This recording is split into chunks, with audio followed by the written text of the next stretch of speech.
Here, and I didn't quite explain the shorts. I started making this second pair, hemming them, and got to thinking about it. And let me explain the reason I'm showing you this, and then I'm going to just show you these already done. But so when I measured the inseam here, I went 7 inches. I marked it. Then I went ahead and did an inch because I want to cut it here and roll it up. This is for my hem. And the last pair, it got right here at the cup is where I cut it off. So now when it's like here in the middle, you're wondering, well, you know, you can't measure the pants. You can't measure from the leg down because it won't work like that. So what you do is you take your ruler and you go to the bottom of the fabric and measure up.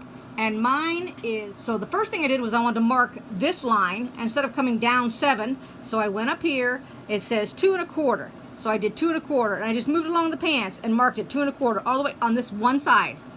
Now the next thing I'm going to do is, before I cut them, because this is the cutting line, this is the sewing line, I go down here and I measure, and it is showing 1 1/8.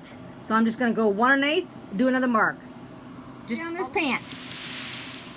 Then when I marked, I'll cut it off, and then I'll hem it, and she wants the decoration on the bottom of this one, so I'll show you that when I'm done with these shorts. Alright, here's that pair of shorts that I said that's got the decoration on them.